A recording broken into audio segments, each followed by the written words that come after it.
Single dad adopts 5 black girls, hoping to give them the family they've never had. But when he stumbles upon their birth records, his face turns pale with shock.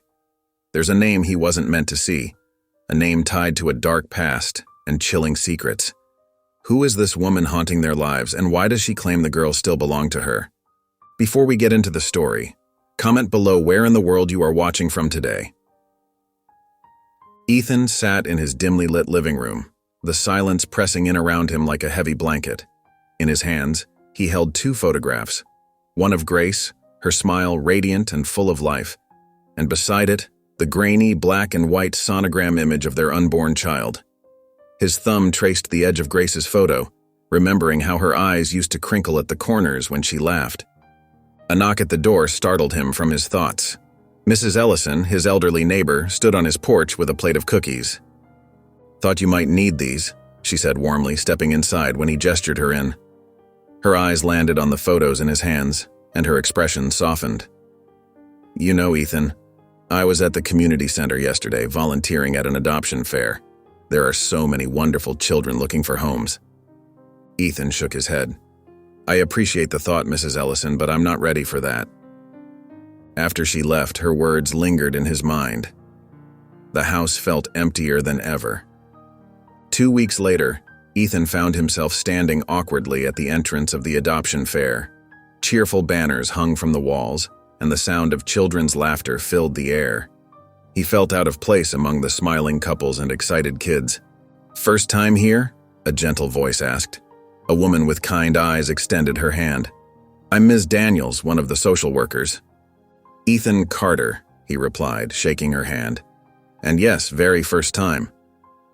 Ms. Daniels led him through the fair, explaining different adoption processes. Then she paused, her expression turning serious. "There's a special case I'd like to discuss with you. We have 5 sisters who need a home. Together." Ethan followed her gaze to a corner where 5 girls played. The oldest, tall for 14, kept a watchful eye on her sisters while pretending to read a book.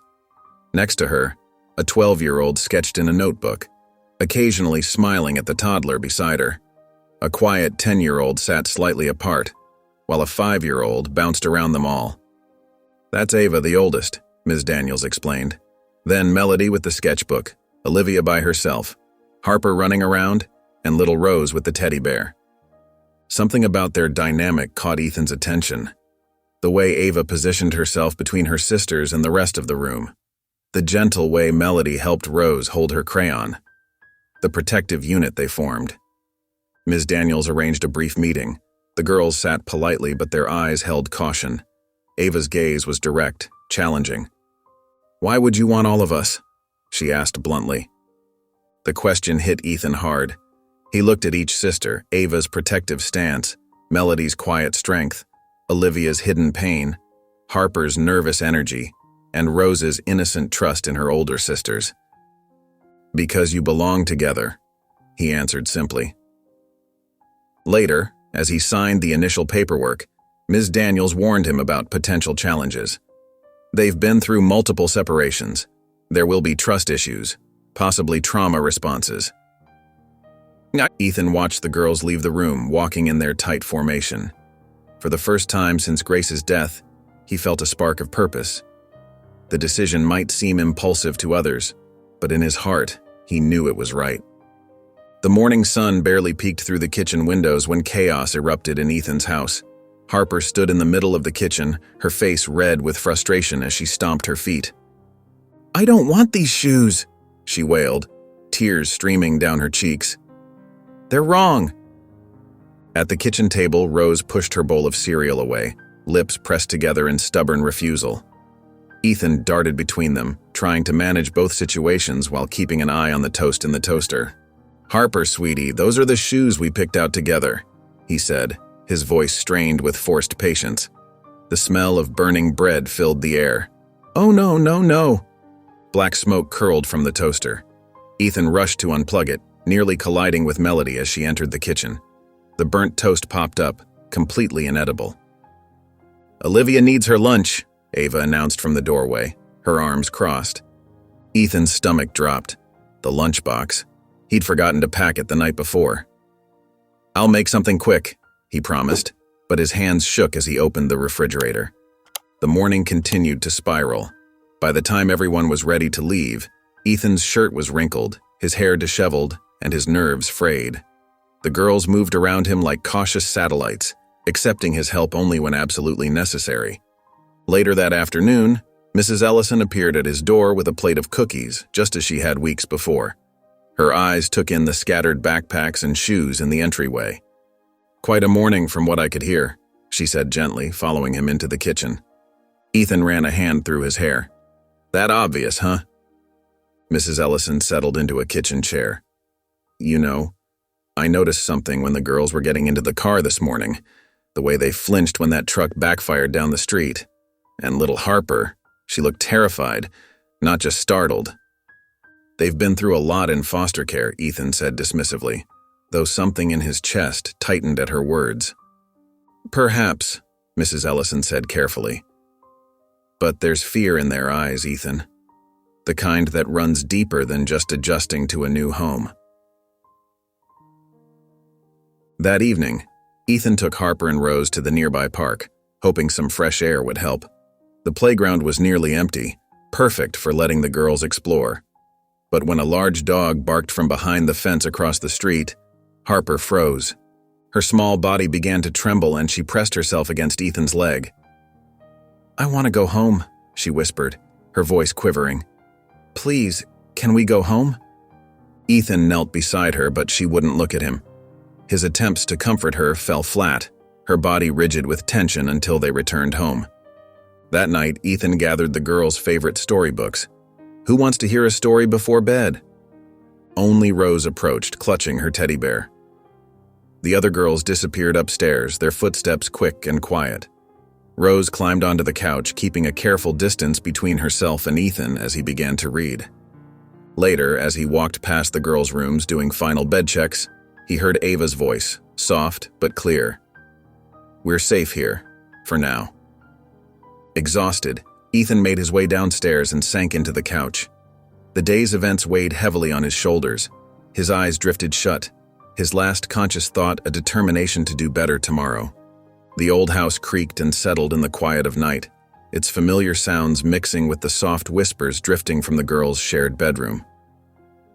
Ethan sat in his living room, a steaming cup of chamomile tea warming his hands. The day's chaos had left him drained, but his mind refused to rest. As he headed upstairs to bed, a hushed voice caught his attention. He paused near the girls' room, his hand hovering above the banister. Through the door, he could hear Ava's serious tone. "If she finds us, we run." The words were clear despite their softness. Ethan's heart skipped a beat. He stood frozen, straining to hear more, but only caught the sound of shuffling feet. Taking a deep breath, he knocked gently on the door. The whispers ceased immediately. "Come in," Ava called, her voice carefully controlled. When Ethan opened the door, he found the girls arranged on their beds with studied casualness. Melody sat cross-legged, a sketchbook in her lap, while Olivia pretended to read. Harper and Rose were already tucked under their covers, eyes wide and watchful. "Everything okay in here?" Ethan asked, trying to keep his tone light. "We're fine," Ava answered quickly. "Just telling stories before bed." Ethan looked around the room, noting the tension in their small bodies. "What kind of stories?" "Just regular ones," Ava said, shrugging. "About princesses and stuff." The other girls remained silent, following Ava's lead. Ethan hesitated, then gestured for Ava to join him in the hallway. She did so reluctantly, closing the door partly behind her. "You can tell me if something's bothering you," he said softly, bending slightly to meet her eyes. "I'm here to help." Ava's fingers twisted in the hem of her shirt. For a moment, her carefully maintained facade cracked, revealing a glimpse of raw fear underneath. "She's gone," she whispered. "She can't hurt us anymore." "Who can't hurt you?" Ethan asked gently. Ava's expression immediately closed off, her walls slamming back into place. "It's nothing," she insisted, backing away. "We're fine. Really." Ethan watched as she slipped back into the bedroom, closing the door firmly behind her. His mind raced with possibilities. An abusive foster parent, perhaps, or a cruel caretaker from their past. The thought made his stomach turn, but he decided not to push further tonight. They were already so fragile, so guarded. One wrong move could shatter the delicate trust they'd begun to build. In his own bedroom, Ethan lay awake, staring at the shadowy ceiling. Ava's words echoed in his mind. If she finds us, we run. He made a mental note to contact Ms. Daniels tomorrow, hoping she could shed some light on their history. But he would need to be careful, strategic in his approach. The girl's trust was too precious to risk. Down the hall, through the thin walls, he could hear the occasional creak of bed springs. Ava remained vigilant, a young sentinel standing guard over her sleeping sisters, waiting for a threat that Ethan couldn't see. The dining room table was scattered with papers, illuminated by a single lamp that cast long shadows across the walls. Ethan sat hunched over, his coffee growing cold beside him as he sifted through the adoption paperwork. The house was quiet except for the occasional creak of settling wood and the distant hum of the heating system. He'd expected a thick file detailing the girl's history, but what sat before him was surprisingly thin. Most pages contained basic information about their various foster care placements, dates, locations, and brief behavioral notes. Nothing substantial about their family background or the circumstances that led to their placement in the system. His fingers paused on a heavily redacted page, black lines obscuring most of the text. But there, in the middle of all the blocked-out information, was a name that hadn't been covered. Charlotte Haynes. Below it, written in bold red letters, was a stark warning. Do not contact. Danger to minors. Ethan's stomach tightened. He pulled his laptop closer, typing the name into various search engines. Nothing significant appeared, just social media profiles belonging to different Charlotte Haynes, none matching the context he needed. The lack of information only heightened his concern. Over the next few days, he watched the girls more closely, noting subtle changes in their behavior. During art therapy, Melody's usually colorful drawings took a darker turn. Her latest piece showed a shadowy figure looming over 5 small shapes, their faces marked with tears. When he'd asked about it, she'd quickly flipped the paper over and started a new drawing. Ava, typically vigilant but engaging, withdrew further into herself. She spent more time checking windows and doors, especially at night. During dinner, she barely touched her food, her eyes constantly darting to the front door whenever a car passed by. Harper now refused to sleep without her butterfly nightlight, crying hysterically one evening when the bulb burned out. Even after Ethan replaced it, she insisted on keeping her bedside lamp on, too. Rose, the youngest, had become his shadow during bedtime stories, pressing close against his side and whimpering when he tried to leave. The warning in the file weighed heavily on his mind. He considered calling Ms. Daniels for more information, but each time he reached for the phone, he stopped himself. The girls were finally settling into a routine, beginning to trust him in their own careful ways. Asking questions about their past might disrupt the fragile peace they'd established. Gathering the papers, Ethan tucked them back into their folder. Whatever happened before, it won't happen again. I'll keep them safe, he whispered to himself, his voice firm with conviction. Down the hall, Ava sat in her bed, eyes fixed on the sliver of light showing through the cracked door. Her small hands were balled into fists, knuckles white with tension, as though preparing to face an unseen threat. The evening settled softly over Ethan's house, filled with the gentle sounds of children playing and dishes clinking in the sink. In the living room, Rose's giggles mixed with Harper's excited chatter as they built towers with wooden blocks. Even Melody had joined them, sketching their play scene in her ever-present notebook.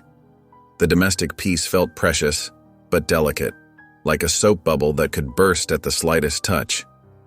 Ethan smiled as he scrubbed a particularly stubborn pot, letting the warm water run over his hands. The sound of his daughter's laughter was still new enough to make his heart skip a beat every time he heard it.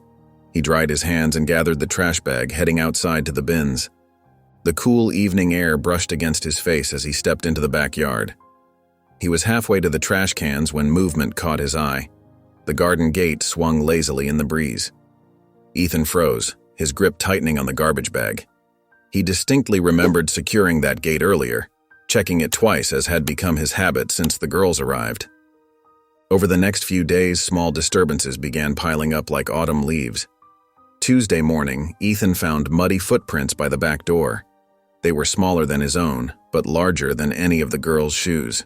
He scrubbed them away quickly before the children could see, but the image stayed with him. Harper's favorite doll, a cloth rabbit with floppy ears, disappeared without a trace. Her heartbreaking sobs echoed through the house as they searched every corner. "But I left her right here," Harper wailed, pointing to the couch where she'd last seen her toy. Ava's behavior shifted noticeably. She began performing meticulous security checks each evening, testing door handles and window latches repeatedly. "Just making sure," she'd mumble when Ethan questioned her.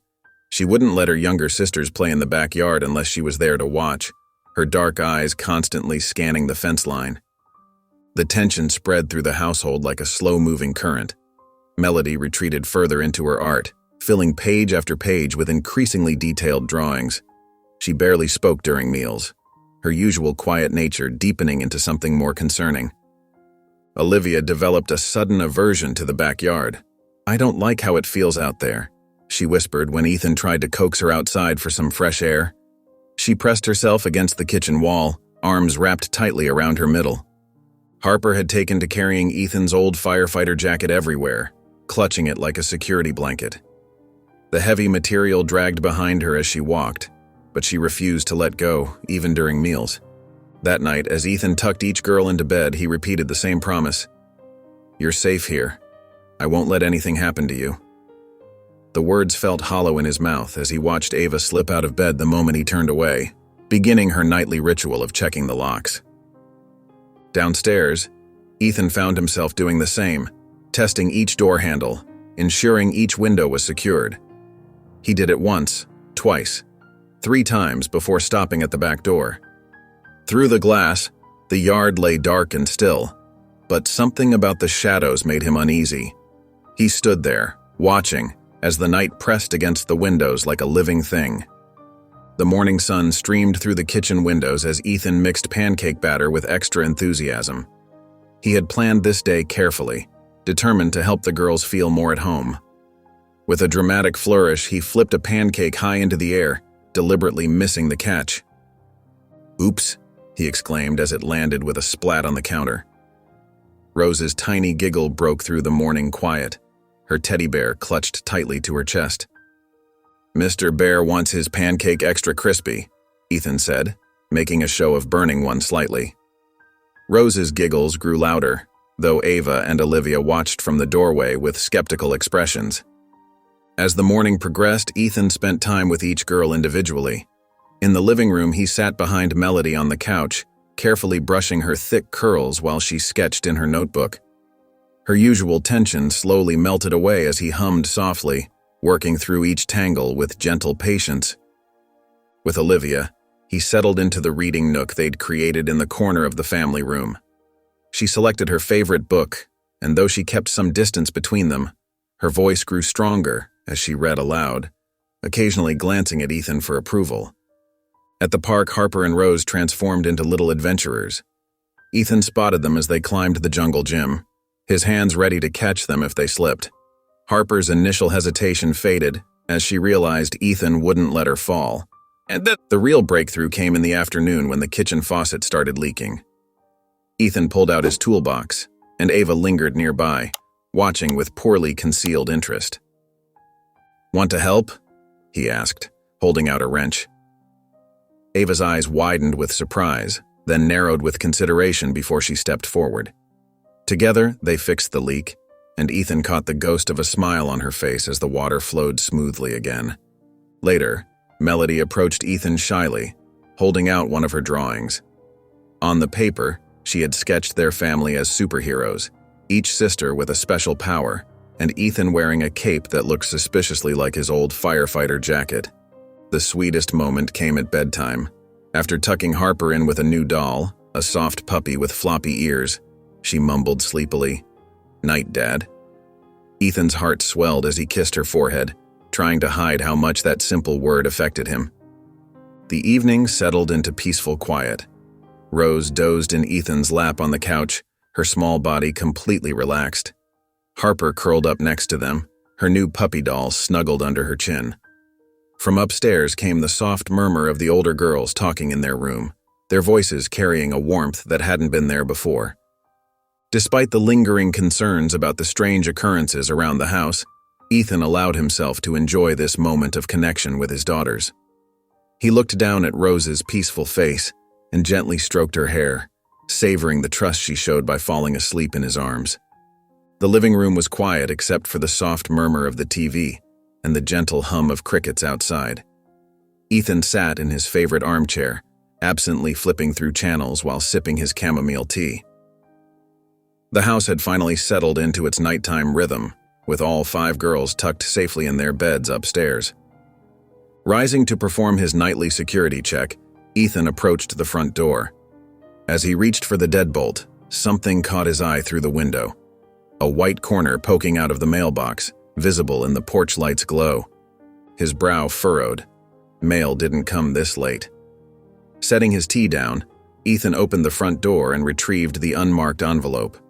Inside was a single sheet of paper with a message written in jagged handwriting. "You took what belongs to me, you'll pay for this." The words hit Ethan like a physical blow. His hands trembled slightly as he read the note again, his mind immediately connecting the dots. Charlotte Haynes, the name from the redacted file, the woman at the grocery store. This had to be from her. His protective instincts kicked in as he stepped outside, scanning the darkened street. The neighborhood was still, almost unnaturally quiet. Empty driveways and dark windows offered no clues about who might have delivered the threat. The next morning, Ethan threw himself into action. He contacted a security company and had them install high-definition cameras covering every possible entry point around the house. The technician walked him through the smartphone app that would let him monitor the feeds remotely. "Make sure you get good coverage of the back door," Ethan insisted, watching as they mounted an additional camera. He didn't stop there. A locksmith arrived shortly after, replacing every lock with a state-of-the-art electronic system. Ethan programmed unique codes for himself and each of the older girls, ensuring they could track who entered and when. Motion sensor lights went up around the perimeter, their bright beams ready to expose any nighttime visitors. Though Ethan kept the threatening note hidden in his desk drawer, he couldn't hide his tension. Ava watched him with knowing eyes as he triple-checked the new locks before bedtime. Harper, picking up on the charged atmosphere, refused to sleep without her bedroom flooded with light. In the family room, Melody hunched over her sketchbook, her crayon moving in dark, aggressive strokes. Ethan glimpsed her latest drawing, their house surrounded by looming shadows, a dark figure watching from the edges of the paper. The image sent a chill down his spine.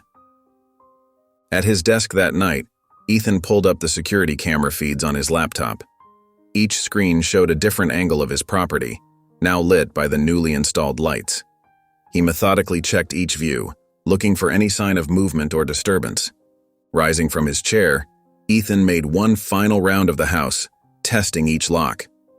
"I won't let her get to them," he whispered firmly, his jaw set with determination. Upstairs, Ava lay in her bed, wide awake. Her eyes tracked the shadows moving across the ceiling, her mind spinning with possibilities she didn't dare voice aloud. The soft glow of computer screens illuminated Ethan's office as he sat at his desk, one monitor displaying the security camera feeds while he focused on his main screen. His fingers hovered over the keyboard for a moment before he typed Charlotte Haynes criminal record into the search engine. The quiet hum of the computer seemed to grow louder as he waited for the results. The first few links were unremarkable, but as he dug deeper, troubling information began to surface. News articles from various local papers painted a dark picture. Charlotte's criminal history stretched back years. Multiple arrests for petty theft, fraud schemes that targeted elderly victims, and assault charges that showed an escalating pattern of violence. Ethan's stomach turned as he clicked on a headline about an attempted murder charge. The article detailed how Charlotte had attacked a former employer with a kitchen knife, but the charges were eventually dropped when the victim refused to testify. The journalist suggested witness intimidation might have played a role. But it was a more recent article that made his blood run cold. The headline read, Mother attempts to sell children for drug money. His hands trembled as he read about how Charlotte had tried to arrange the sale of her daughters to pay off drug debts. The details were sparse to protect the minors involved, but the article mentioned that Child Services had immediately removed the children from her custody. "My God," Ethan whispered, running a hand through his hair. His chest felt tight with a mixture of fury and horror. How could anyone, let alone a mother, even consider selling their own children? The faces of his girls flashed through his mind. Ava's protective stance, Harper's nightmares, Olivia's reluctance to make eye contact. Everything started making terrible sense. Taking deep breaths to steady himself, Ethan created a new folder on his computer. He methodically saved screenshots of every article, every court record, and every piece of evidence he could find about Charlotte's criminal past.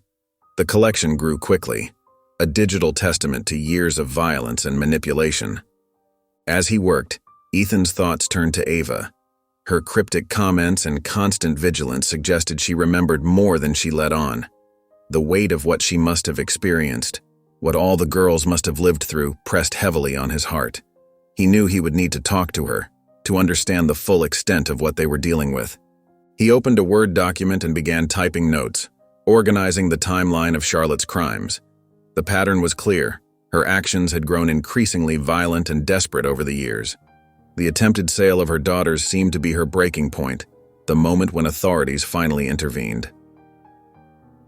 Looking up at the security feeds, Ethan watched the empty yard, now bathed in motion sensor lights. The new security measures felt insufficient in the face of what he'd learned. This wasn't just about protecting the girls from a troubled mother.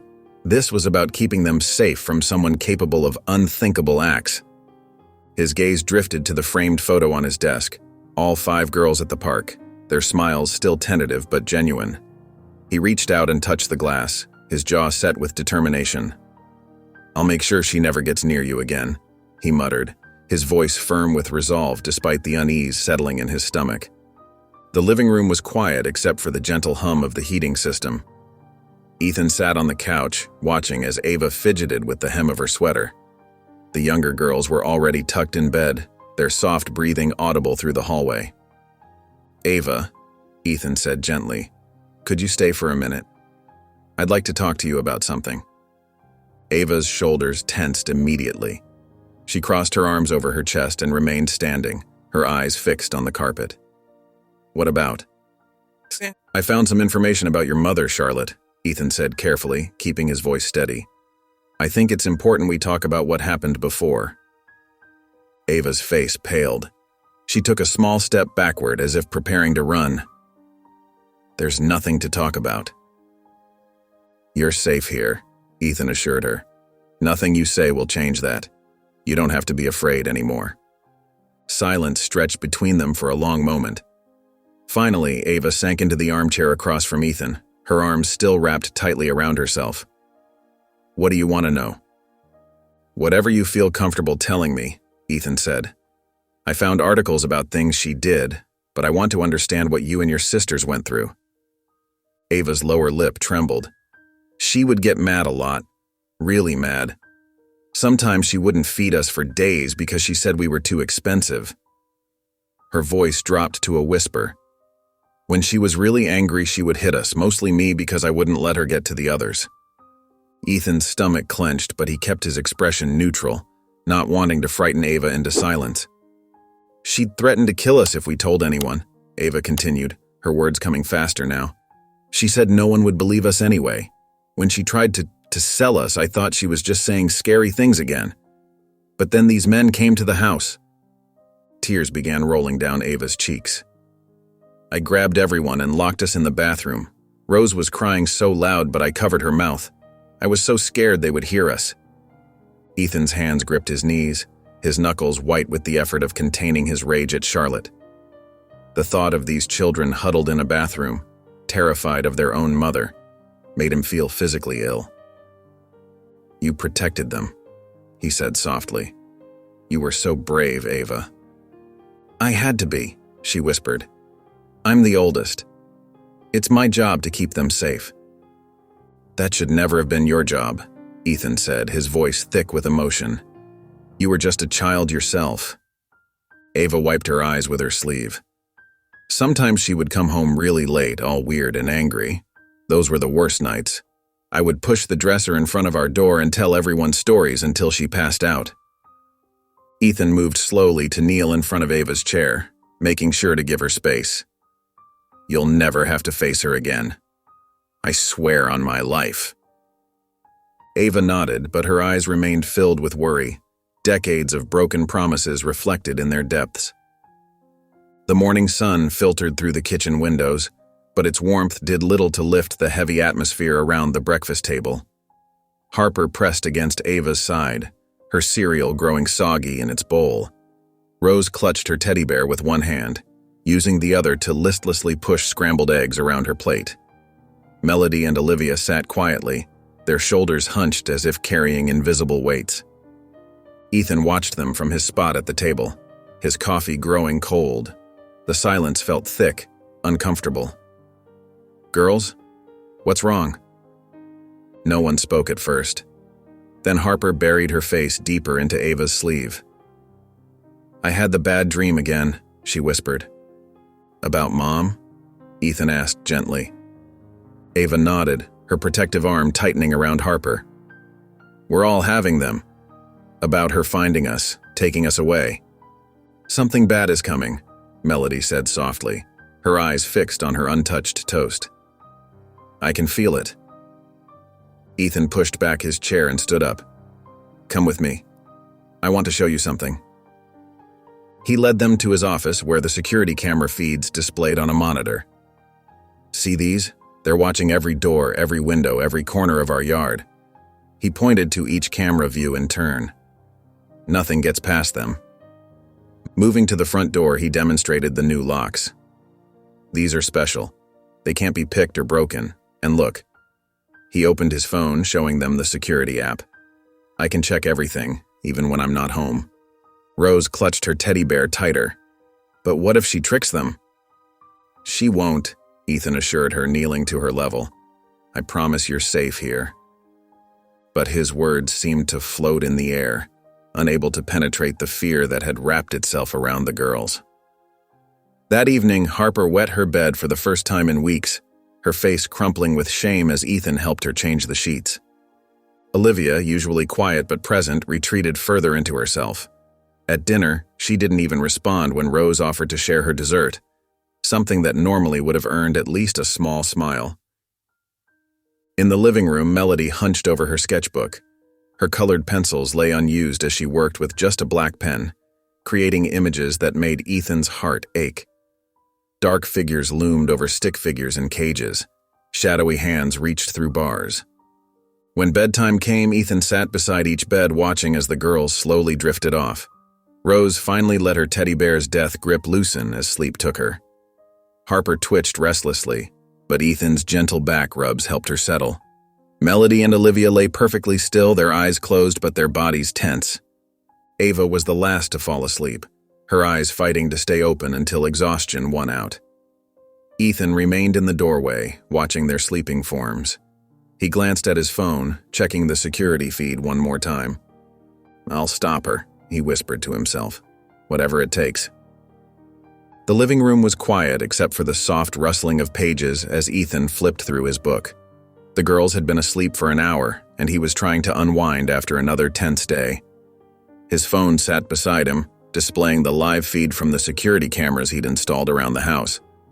A flicker of movement caught his eye. Ethan's heart jumped as he focused on the backyard camera feed. There, moving slowly along the fence line, was a hooded figure.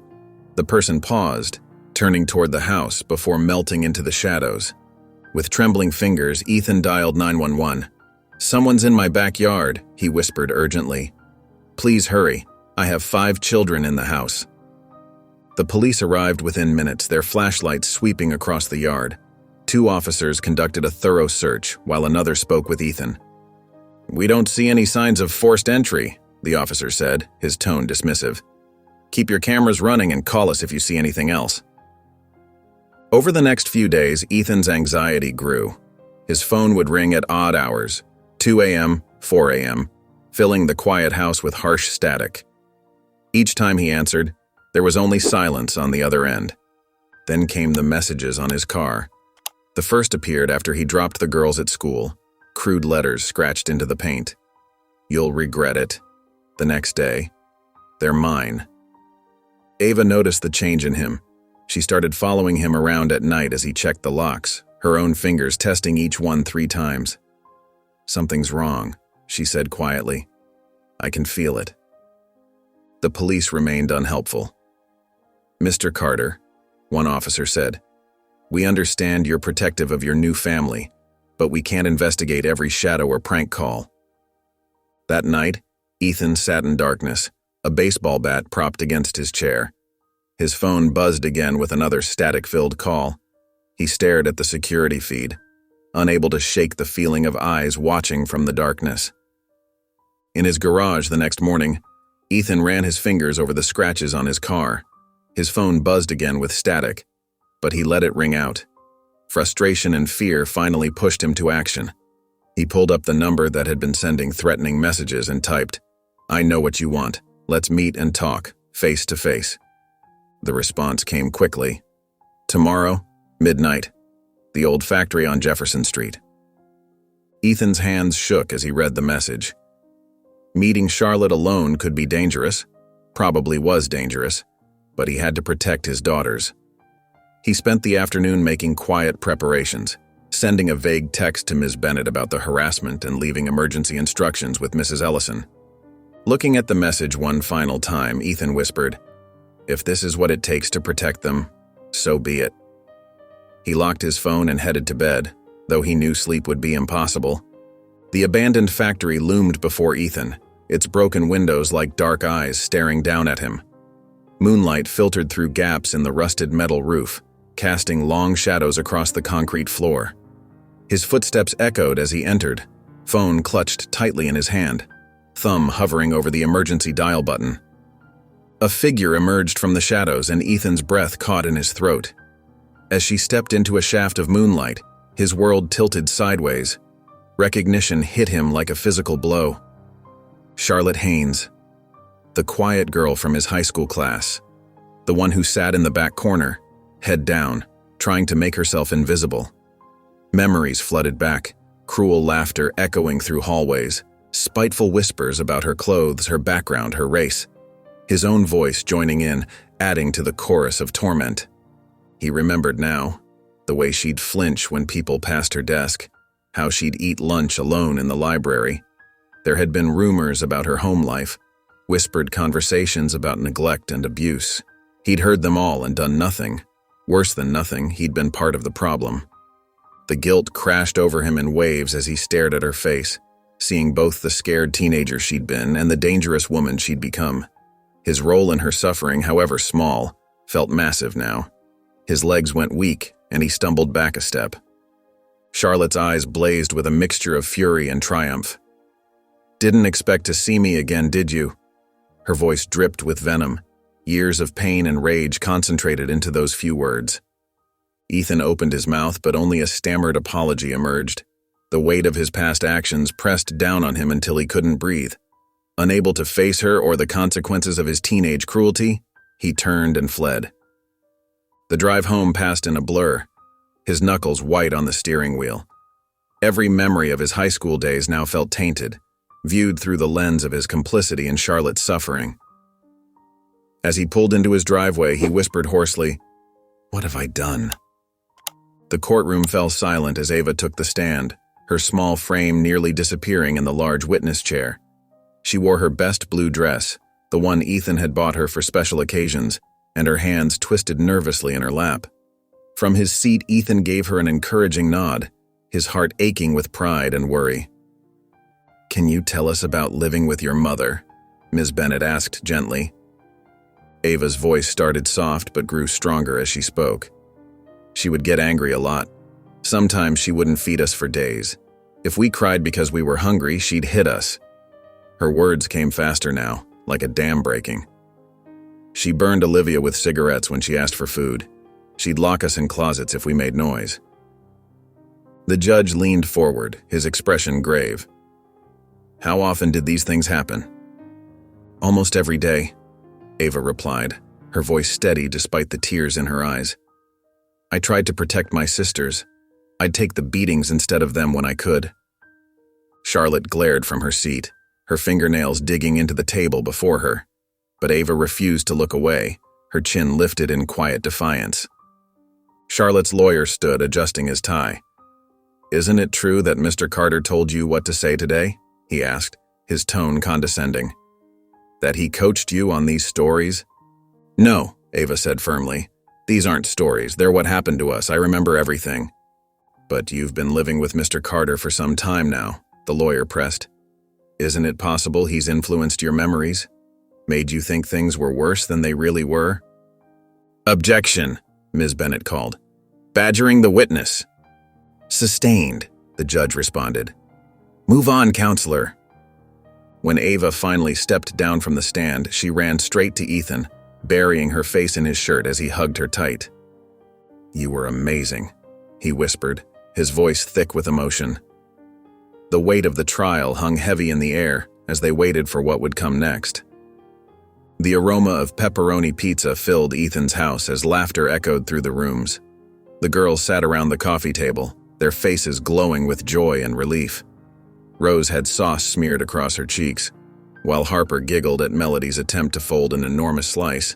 Even Ava seemed lighter, her usual watchful expression replaced with genuine happiness.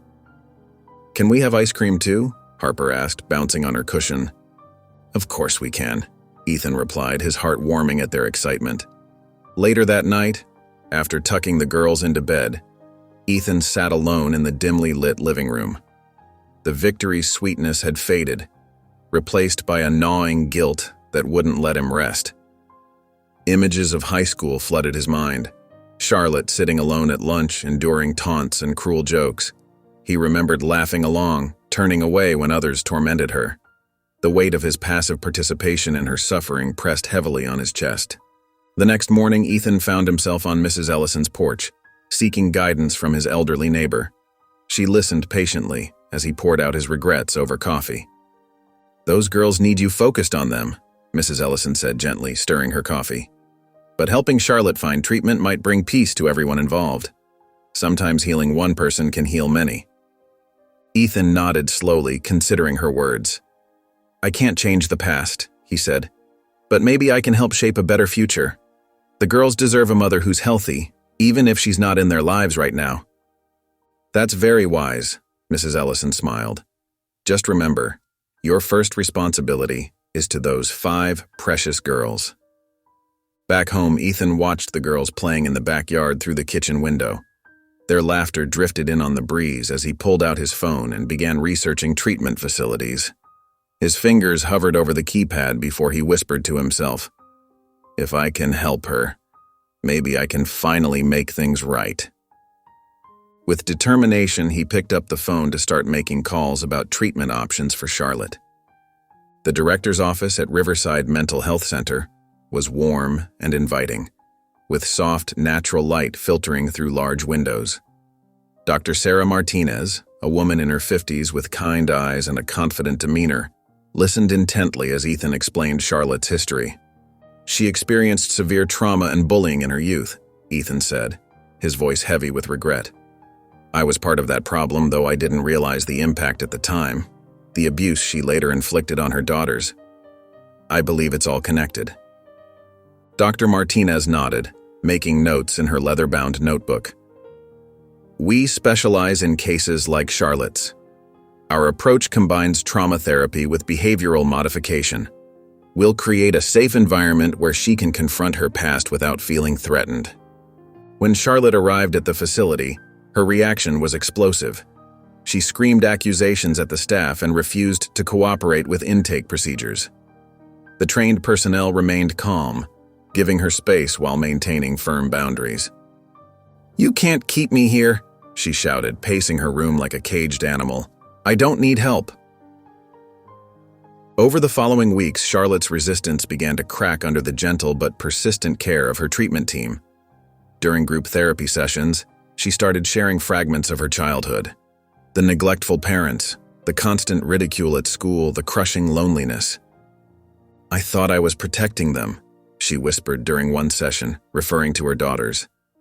"I told myself I was making them stronger, but I was just hurting them like I was hurt." Ethan maintained his distance, receiving weekly updates from Dr. Martinez. He learned that Charlotte was participating more in therapy, taking her medications consistently, and showing genuine remorse for her actions.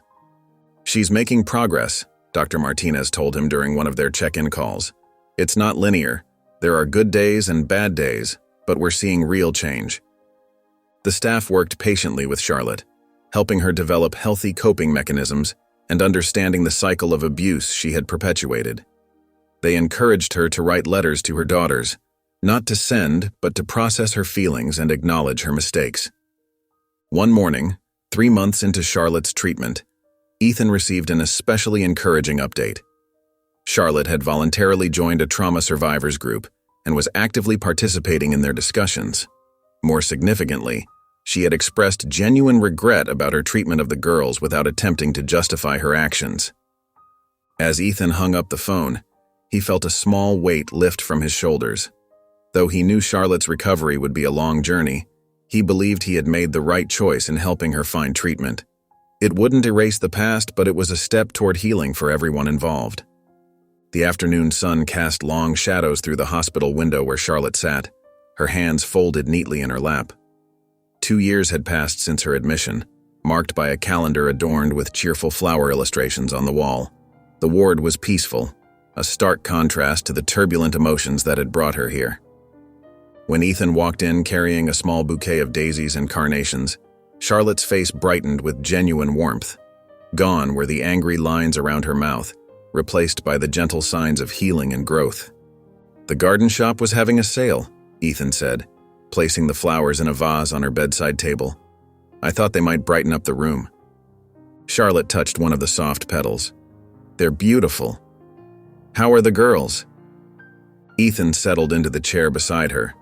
"They're doing really well. Ava made the honor roll again, and Melody had her art displayed in the school showcase. Olivia's starting to come out of her shell more. She joined the reading club last month. Harper's nightmares have almost stopped completely, and Rose," he smiled. "Rose is just Rose, spreading joy wherever she goes." "I'm glad," Charlotte whispered, her eyes glistening. "Dr. Martinez says I'm ready. The therapy, it's helped me understand so much about myself, about why I did what I did." Ethan nodded, remembering the countless conversations he'd had with the girls over the past 2 years. He recalled sitting with Ava in their backyard one evening, her face troubled as she processed her feelings. "Why did she hurt us?" Ava had asked, picking at the grass. "If she loved us, why did she do those things?" Ethan had taken his time answering, choosing his words carefully. "Sometimes people who are hurt badly end up hurting others, even the ones they love. Your mother went through terrible things when she was young, and she never learned how to handle those feelings properly. It doesn't make what she did right, but understanding helps us heal." Melody had been particularly resistant at first, tearing up her drawings of her mother and refusing to discuss her. But gradually, through art therapy and gentle conversations, she began to express her complicated feelings on paper. "Does loving her mean forgetting what she did?" Ava had asked during one particularly emotional session.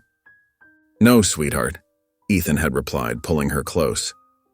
"Forgiveness isn't about forgetting. It's about choosing to let go of the anger so it doesn't hurt you anymore.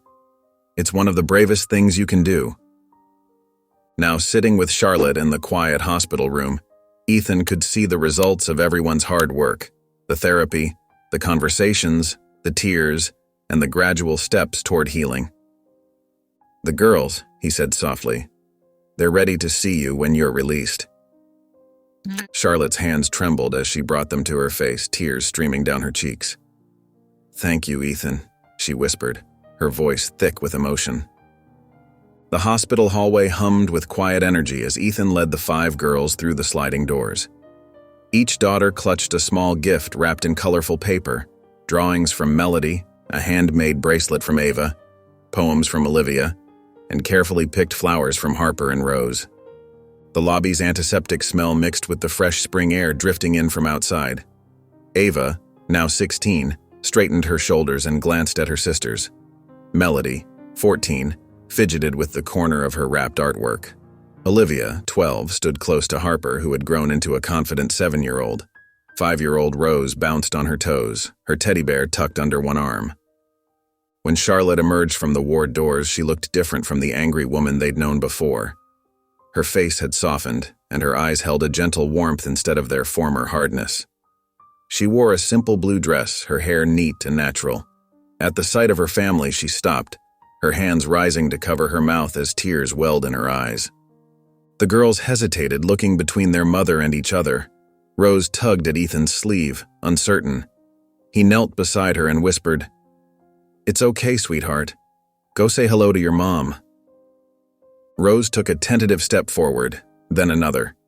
Suddenly, she broke into a run, wrapping her small arms around Charlotte's legs. Charlotte knelt, gathering her youngest daughter into a proper hug, her tears falling freely now. "I'm so sorry," Charlotte whispered, stroking Rose's hair. "I'm so sorry." Harper moved next, drawn by her sister's example. She approached slowly but accepted Charlotte's embrace when she reached her.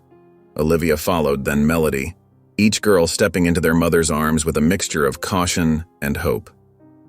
Ava remained back, watching with guarded eyes until Charlotte looked up at her eldest daughter. "Ava," Charlotte said softly, "I know I hurt you the most. I asked you to be strong when you were just a child. I'm sorry for everything." Ava's lower lip trembled as she stepped forward, accepting her mother's hug. "I forgive you," she whispered, her voice thick with emotion. "But you have to promise never to hurt us again." "Never," Charlotte vowed, holding her daughter tight. "Never again." Ethan watched from a few feet away, giving them space for their reunion. Charlotte looked up at him over the girls' heads, her eyes full of gratitude. "Thank you, Ethan," she said. "Thank you for taking care of them, for helping me, for everything." The girls began presenting their gifts, explaining the meaning behind each one. Charlotte accepted them with genuine joy and appreciation, taking time to admire every detail. As they walked toward the exit together, Charlotte fell into step beside Ethan while the girls walked ahead. At the car, Charlotte paused, watching her daughters chat among themselves. "This is a new beginning, isn't it?" she asked softly. Ava turned back, considering her mother for a moment before extending her hand. Charlotte took it, squeezing gently, understanding the gesture of cautious trust for what it was. Charlotte stood on Ethan's front porch, her hands trembling slightly as she held a canvas bag filled with carefully chosen gifts. The late afternoon sun cast long shadows across the welcome mat that read, "Home Sweet Home." Taking a deep breath, she rang the doorbell. Ethan answered with a warm smile, gesturing her inside. The house smelled of fresh-baked cookies and crayon wax, the unmistakable scent of family life. In the living room, the girls sat in various poses of studied casualness, trying to appear relaxed but clearly on edge. "I brought some things," Charlotte said softly, reaching into her bag. She pulled out art supplies for Melody, a journal for Olivia, hair accessories for Harper, and a plush unicorn for Rose. For Ava, she had chosen a delicate silver necklace with a protective angel charm. "The therapist helped me remember what each of you liked," Charlotte explained, her voice catching. "I kept notes during our sessions, trying to learn everything I'd forgotten or ignored before." The girls accepted their gifts with quiet thank yous, though Rose couldn't help hugging her unicorn tight. Melody traced the edge of her new sketchbook with careful fingers, while Ava slipped the necklace into her pocket, not refusing it but not ready to wear it either. Over the next few weeks, Charlotte's visits became a regular occurrence. Each time she arrived with patience and understanding, never pushing when the girls needed space. One afternoon, Rose approached her tentatively, holding a hairbrush. "Can you braid my hair like Ava does?" she asked. Charlotte's hands shook slightly as she separated Rose's hair into sections, working carefully to create a neat braid. From his spot in the kitchen, Ethan watched the tender moment unfold, smiling as Rose beamed at her reflection in a hand mirror. During another visit, Olivia proudly showed Charlotte her science project about the solar system. "Dad helped me paint the planets," she explained, pointing to each carefully crafted sphere. Charlotte listened intently, asking questions and praising Olivia's work. Melody began sharing her artwork, explaining the stories behind each drawing. Harper would sometimes curl up next to Charlotte during movie nights, though she still kept one eye on Ethan, making sure he was nearby.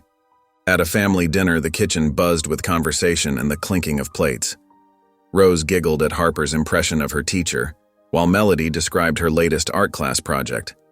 Olivia debated with Ava about which superhero was the strongest, their earlier tension forgotten in the warmth of the moment. Ava raised her glass of juice, looking around the table. "To family," she said with a small smile, "no matter how long it takes to get it right." Charlotte's eyes welled up as she looked at Ethan, mouthing a silent "thank you" across the table. The house glowed warmly in the gathering dusk, a beacon of healing and hope. The courtroom's heavy oak doors creaked as Charlotte entered with her lawyer. Ethan's hands grew clammy as he sat beside Ms. Bennett, watching Charlotte take her place at the opposite table. The judge, a stern-faced woman with silver-rimmed glasses, called the session to order with 3 sharp raps of her gavel. Charlotte's lawyer rose first, his voice smooth and practiced. "Your Honor, my client has been unfairly painted as a monster when she is, in fact, a victim of circumstance and prejudice. Ms. Haynes has undergone extensive rehabilitation and therapy. She's ready to be the mother her children deserve." Charlotte dabbed at her eyes with a tissue, her shoulders trembling slightly. "I've made mistakes," she said when called to testify. "But I've changed. I'm not that person anymore. I just want my babies back." Ms. Bennett stood next, her posture straight and confident. "Your Honor, we have documented evidence of Ms. Haynes's criminal history." She presented a thick folder to the court. "Multiple counts of child endangerment, assault, and neglect. These aren't ancient history. They're recent and relevant." Ethan took the stand, his voice steady despite his racing heart. "Since the girls came to live with me, they've flourished. They're doing well in school, making friends. They feel safe for the first time in years." He described their progress, from Harper's improving grades to Rose's newfound confidence. Charlotte's lawyer pounced during cross-examination. "Isn't it true, Mr. Carter, that you've coached these children to fear their mother? That you've exaggerated Ms. Haynes's past to maintain control over them?" "Objection, Your Honor," Ms. Bennett called out. "Counsel is making unfounded accusations." "Sustained," the judge replied, though her expression remained neutral. The hearing continued with both sides presenting their cases. Charlotte's lawyer dismissed the evidence of abuse as circumstantial, arguing that his client's past shouldn't overshadow her current rehabilitation. Ms. Bennett countered with detailed documentation and expert testimonies about the lasting impact of trauma on children. Throughout it all, the judge listened intently, occasionally asking clarifying questions but giving no indication of her thoughts on the matter. Her pen scratched against her notepad as she took careful notes. When the final arguments concluded, she looked up at the assembled parties. "We'll reconvene tomorrow morning at 9. Court is adjourned." The gavel struck once more. Ethan's shoulders sagged as he gathered his papers. The day had been exhausting, but when he stepped into the hallway and saw the girls waiting with Mrs. Ellison, his determination returned. Their faces lit up at the sight of him, and Harper ran forward for a hug. Looking at their hopeful expressions, Ethan knew he would never stop fighting for them. The courtroom fell silent as Ava took the stand, her hand smoothing down her navy blue dress. Though her fingers trembled slightly as she placed them on the wooden railing, her chin remained high. Ethan caught her eye from his seat and gave her an encouraging nod, his heart swelling with pride even as it ached for what she was about to share. "Can you tell us about living with your mother?" the judge asked gently. Ava's voice started soft but grew steadier with each word. "She would get angry a lot. Sometimes she wouldn't feed us for days. If we cried because we were hungry, she'd lock us in the closet." She paused, taking a deep breath. "The worst was when she'd been drinking. That's when she'd use her cigarettes to burn us." The judge leaned forward, her expression softening. "Can you be more specific about these incidents?" "Once, when Olivia asked for breakfast, Mom grabbed her arm and burned her with a cigarette." Ava's voice cracked slightly. "I tried to stop her, but she threw me against the wall. She said if we told anyone, she'd kill us." From her seat, Charlotte glared at Ava, her fingers gripping the edge of the table. but Ava met her gaze steadily, refusing to look away. The judge noticed this exchange, her pen pausing mid-note. "Your Honor," Charlotte's lawyer stood up, his voice smooth. "I'd like to cross-examine the witness." He approached Ava with a practiced smile. "Isn't it true that Mr. Carter told you what to say today?" "No," Ava replied firmly. "These are my memories. My sisters have the same scars." "But Mr. Carter has coached you on how to present these stories, hasn't he? Perhaps suggested certain details to make them more convincing." "Objection," Ms. Bennett called out. "Counsel is badgering the witness." "Sustained," the judge ruled, but the doubt had been planted. Charlotte's lawyer continued to press, suggesting that Ava's memories might be confused or influenced by Ethan's presence in their lives. Throughout the questioning, Ava remained steady, though her knuckles were white where they gripped the stand. The judge watched carefully, noting both Ava's composure and Charlotte's barely contained fury. When she was finally dismissed, Ava walked directly to Ethan and fell into his embrace. He held her tight, whispering, "You were amazing," though his eyes reflected the worry about what lay ahead in their custody battle. Sunlight streamed through the kitchen windows as Ethan sat with Olivia at the table, helping her with her math homework. The afternoon was peaceful, filled with the soft scratching of pencil on paper and occasional questions about fractions. As Olivia reached for her eraser, her sleeve slipped up, revealing a small, circular scar on her wrist. Ethan's heart skipped a beat. He gently touched her arm. "Olivia, sweetie, what happened here?" Olivia froze, her eyes fixed on the table.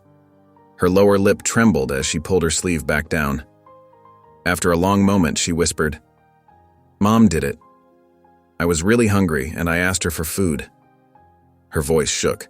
She put her cigarette out on my arm. Ethan took a deep breath, fighting to keep his voice steady. "Did she hurt you like this other times?"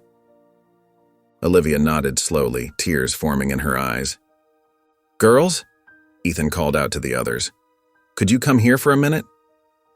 The sisters gathered in the kitchen, their faces curious but wary. Ethan spoke softly. "Olivia just showed me something important. I need to know if any of you have marks like hers." Ava and Melody exchanged glances. After a moment, Ava turned around and lifted the back of her shirt, revealing a long, jagged scar across her shoulder blade. "Belt buckle," she said quietly. "When I tried to stop her from hurting Melody." Melody rolled up her sleeve, showing several faint circular burns similar to Olivia's. "She said I was being too loud when I was practicing piano." Harper and Rose, the youngest, clung to Ava's sides, their eyes wide with fear, though they had been spared such treatment. Rose buried her face in Ava's shirt, while Harper gripped her sister's hand tightly. Ethan's hands shook as he reached for his phone. He dialed Ms. Bennett's number, stepping into the living room but keeping the girls in sight. "Ms. Bennett, I need you to document something immediately," he said when she answered. "The girls have physical evidence of abuse, scars from cigarette burns and a belt buckle." He listened as she spoke, nodding. "Yes, they can describe exactly when and how each mark was made. How soon can you come?" After hanging up, Ethan returned to the kitchen. The girls hadn't moved, still huddled together like a protective unit. He knelt before them, opening his arms. They fell into his embrace, even Ava, who usually maintained her guard. "Listen to me," he said, holding them close. "You are safe now. These scars show how strong you are, how brave you've been." His voice grew firm with conviction.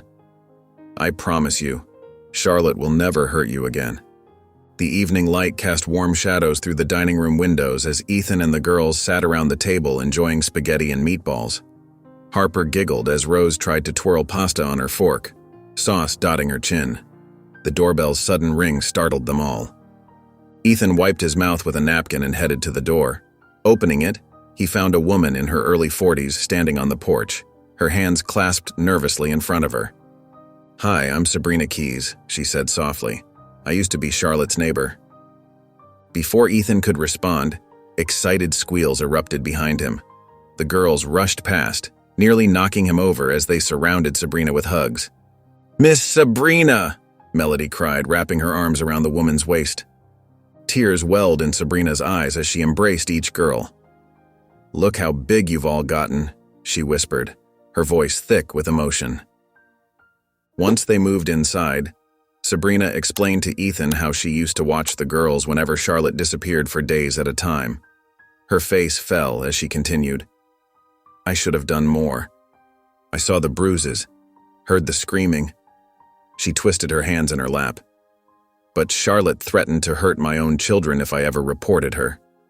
The girls clustered around Sabrina on the couch as she shared specific memories with Ethan. "There was one night," she said, her voice trembling, "when I heard glass breaking next door. I found Ava hiding in my backyard with Melody and Olivia. They were in their pajamas, freezing cold. Charlotte had thrown a bottle at them." Ethan listened intently as Sabrina described more instances. The girls going without food, showing up with unexplained injuries, Charlotte's violent outbursts that would send them fleeing to Sabrina's house in terror. "I want to help now," Sabrina said firmly. "I'll testify about everything I witnessed. These girls deserve to stay with someone who truly loves them." She looked at Ethan with determination. "I can't stay silent anymore." Ethan immediately called Ms. Bennett, putting her on speaker as Sabrina provided details about dates and specific incidents she had witnessed. The lawyer's voice was excited as she explained how valuable a first-hand witness would be to their case. When it was time for Sabrina to leave, the girls hugged her tightly once more. Ethan walked her to her car, expressing his deep gratitude for her willingness to come forward. "Thank you," he said earnestly. "This means everything to us." Sabrina squeezed his hand before getting into her car. Ethan stood in the driveway, watching until her taillights disappeared around the corner. Looking back at his house, where the girls waited inside, he felt a surge of hope about their upcoming court battle. The courtroom buzzed with tension as Sabrina Keyes took the stand. Ethan sat beside Ms. Bennett, his hands clasped tightly in his lap. Across the aisle, Charlotte's eyes narrowed as she watched her former neighbor being sworn in. "Mrs. Keyes," Ms. Bennett began, "please tell the court about your experiences as Charlotte Haynes's neighbor." Sabrina's voice was clear and steady. "I lived next door to Charlotte for 3 years. During that time, I witnessed numerous incidents of abuse toward her daughters." She described finding the girls huddled in her backyard one winter night, wearing only thin pajamas. They were shaking, not just from cold, but from fear. Ava had a split lip, and Melody's arm was bruised. As Sabrina continued her testimony, she detailed other instances of neglect and violence. "The girls would often come to my house hungry. Sometimes they hadn't eaten for days.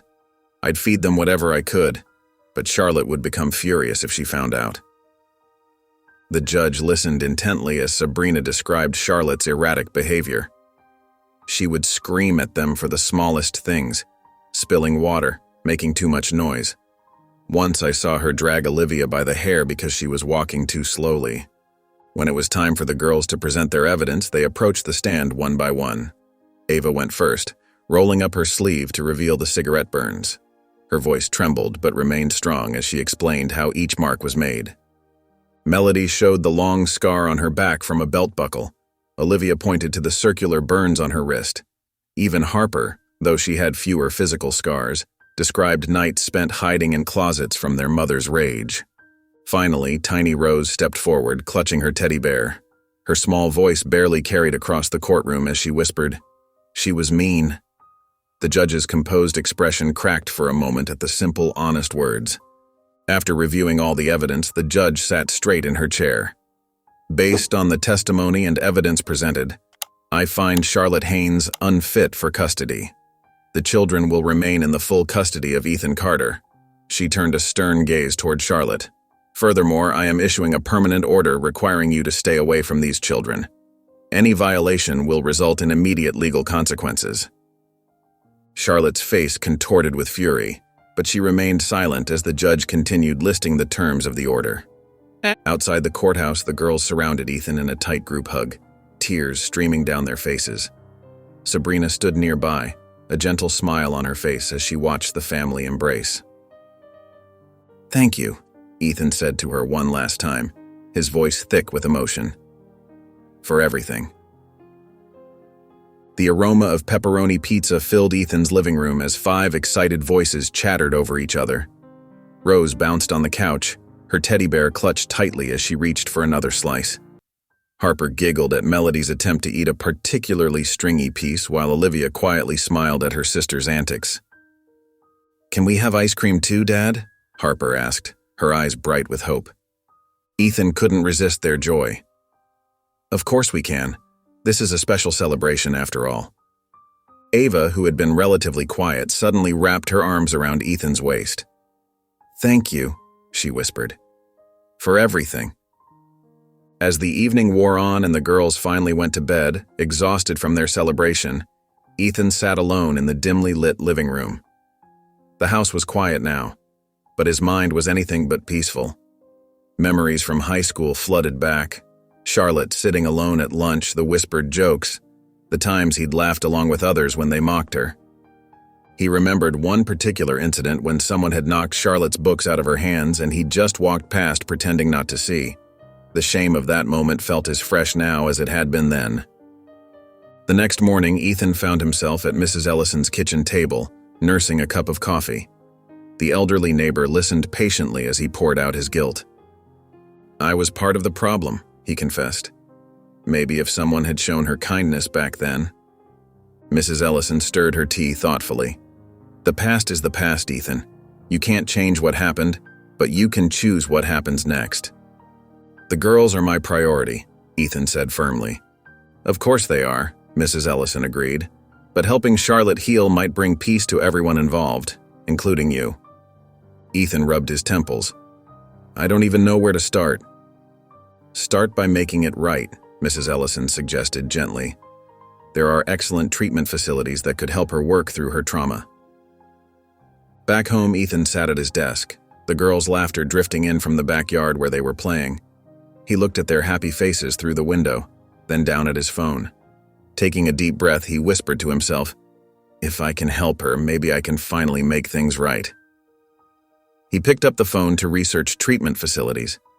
Dr. Sarah Martinez's office at Riverside Mental Health Center exuded warmth, with soft lighting and comfortable furniture carefully chosen to put patients at ease. Ethan sat across from the facility director, his hands clasped tightly as he explained Charlotte's situation. "She's had a lifetime of trauma," Ethan said, his voice steady despite his nervousness. "The abuse she endured as a child, the bullying in school, I was part of that, I'm ashamed to say. And then her spiral into violence with her own daughters." Dr. Martinez nodded, making notes in her leather-bound notebook. "And you're funding her treatment?" "Yes," Ethan confirmed. "She needs help, not punishment. But she also needs firm boundaries." "We specialize in cases like Charlotte's," Dr. Martinez assured him. "Our staff is trained to handle both resistance and regression." When Charlotte arrived at the facility the following week, her reaction was exactly as they'd anticipated. She screamed at the staff, threw a chair across the room, and had to be sedated. But the team remained calm and professional, treating her outburst as a symptom rather than a threat. Over the following weeks, Charlotte's resistance began to crack under the gentle but persistent care of her treatment team. During her 3rd week, she finally opened up about her childhood during a therapy session. "My father would lock me in the closet," she whispered to her therapist. "Sometimes, for days, nobody at school ever noticed the bruises." As the weeks turned into months, Charlotte's progress came in waves. Some days, she'd make breakthrough realizations about her past behavior. Other days, she'd retreat into angry silence. But slowly, steadily, she began to change. During a particularly emotional session, Charlotte broke down while discussing her daughters. "I became exactly what I hated," she sobbed. "I hurt my babies the same way I was hurt. How could I do that to them?" Ethan kept his distance but checked in regularly with Dr. Martinez. Each update brought a mixture of hope and caution. "Charlotte is working hard," Dr. Martinez told him during one of their monthly calls. "She's starting to understand the cycle of abuse and her role in it. But recovery isn't linear. There are good days and bad days." The staff worked tirelessly with Charlotte, using a combination of individual therapy, group sessions, and behavioral modification techniques. They helped her develop coping mechanisms for her anger and taught her to recognize her triggers. One afternoon, 6 months into Charlotte's treatment, Ethan received a call from Dr. Martinez that made him pause in his work. "Charlotte asked about her daughters today," she said. Not in anger or demand, but with genuine remorse. She said she hopes they're happy and safe. She also expressed gratitude for the treatment opportunity you've provided. Ethan felt a weight lift from his shoulders. It wasn't a miracle cure, but it was progress. Real, meaningful progress. He knew he'd made the right decision in helping Charlotte find her way toward healing, not just for her sake, but for everyone involved. The morning sun streamed through the hospital ward window, casting a warm glow on Charlotte as she sat in her usual spot. Her eyes traced the movement of leaves dancing in the breeze outside, a simple pleasure she'd learned to appreciate during her 2 years of treatment. The calendar on the wall, marked with various therapy milestones, showed just how far she'd come. When Ethan walked in carrying a small bouquet of flowers, Charlotte's face brightened. The gesture spoke volumes about their progress, from adversaries to 2 people working toward healing. "The girls are doing so much better," Ethan said, setting the flowers in a vase. "Rose started taking dance classes, and Harper's grades have improved significantly." Charlotte listened intently, her eyes moistening at each update about her daughters. The therapy had helped her understand the depth of harm she'd caused, but it had also given her tools to process her own trauma and pain. During their conversation, Ethan shared memories of his journey with the girls. He recalled sitting with Ava in their backyard one evening, when she'd first started opening up about her feelings toward Charlotte. "I told them about your childhood," Ethan explained gently, not to excuse what happened, but to help them understand. It wasn't easy for them at first. He remembered Melody throwing her sketchbook across the room when he first broached the subject, and Olivia's silent tears during family therapy sessions. But gradually, through patience and honest conversations, understanding began to grow. One particular memory stood out. Ava sitting at the kitchen table, her hands wrapped around a mug of hot chocolate, asking the question that had been weighing on her heart. Does loving her mean forgetting what she did? Ethan had taken her hand then, explaining carefully that forgiveness wasn't about forgetting or excusing the past. It was about choosing to move forward, about finding strength in letting go of anger while still maintaining healthy boundaries. Over months of family therapy sessions, each girl processed their feelings differently. Melody began drawing pictures that showed her mother both as she was and as she could be. Olivia started writing letters she wasn't ready to send. Harper and Rose, too young to fully understand, simply responded to the changing atmosphere in their home as tension gradually gave way to cautious hope. Now sitting in the hospital ward, Charlotte wiped tears from her eyes as Ethan shared how far the girls had come. "They're ready to see you," he said softly. "When you're released, they want to try." Charlotte's hands trembled as she brought them to her face, tears flowing freely now. "Thank you, Ethan," she whispered, her voice thick with emotion and hope. The hospital hallway buzzed with quiet anticipation as Ethan and his 5 daughters waited in the lobby. Each girl clutched a small, carefully wrapped gift in their hands. Rose, now 5.5, fidgeted with her pink ribbon-tied package while Harper held onto a handmade card that sparkled with glitter. Melody and Olivia exchanged nervous glances, their gifts neatly wrapped in matching paper, while Ava stood tall, her own package held close to her chest. The sound of footsteps drew their attention and Charlotte emerged from the ward doors. She wore a simple blue dress, her hair neatly styled, looking healthier than they'd ever seen her. When her eyes fell upon her family, she froze, overwhelmed by the sight of her daughters waiting for her. Ethan placed a gentle hand on Rose's back, giving her an encouraging nudge. The little girl hesitated for just a moment before running forward, her small arms wrapping around Charlotte's waist. "Mommy?" she whispered, and the sound seemed to break a spell in the room. One by one, the other girls stepped forward. Harper joined her sister, then Melody and Olivia moved as a pair. Ava watched for a moment longer before joining her sisters, completing the circle around their mother. Charlotte's tears flowed freely as she held her daughters close.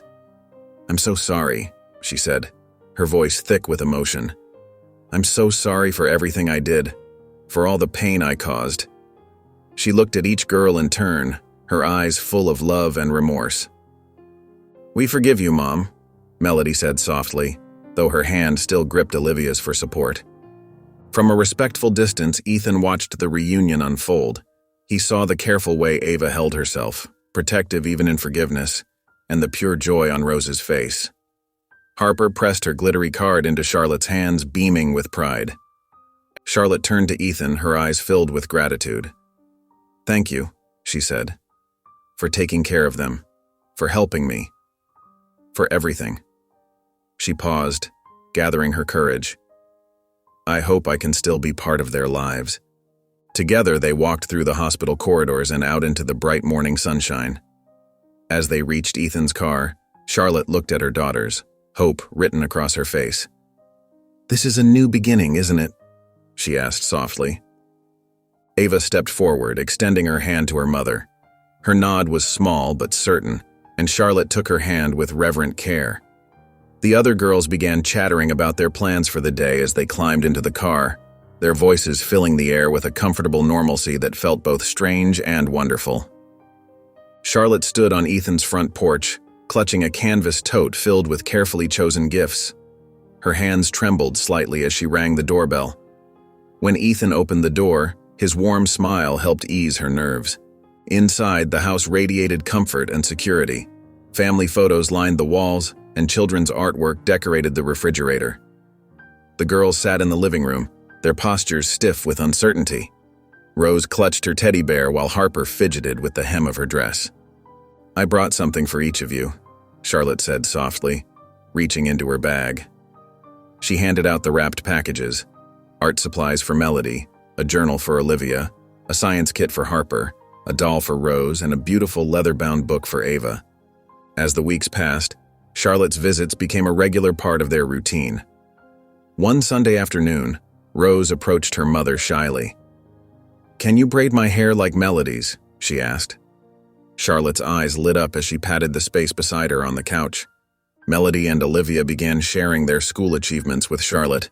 They showed her their science fair projects and art portfolios, beaming with pride when she expressed genuine interest and asked thoughtful questions. Ethan watched these interactions from the kitchen or his desk, ready to step in if needed, but allowing the relationships to unfold naturally. He noticed how Charlotte remained patient when Ava maintained her distance, never pushing but always leaving the door open for connection. During one visit, Harper excitedly showed Charlotte her butterfly collection, explaining each specimen with enthusiasm.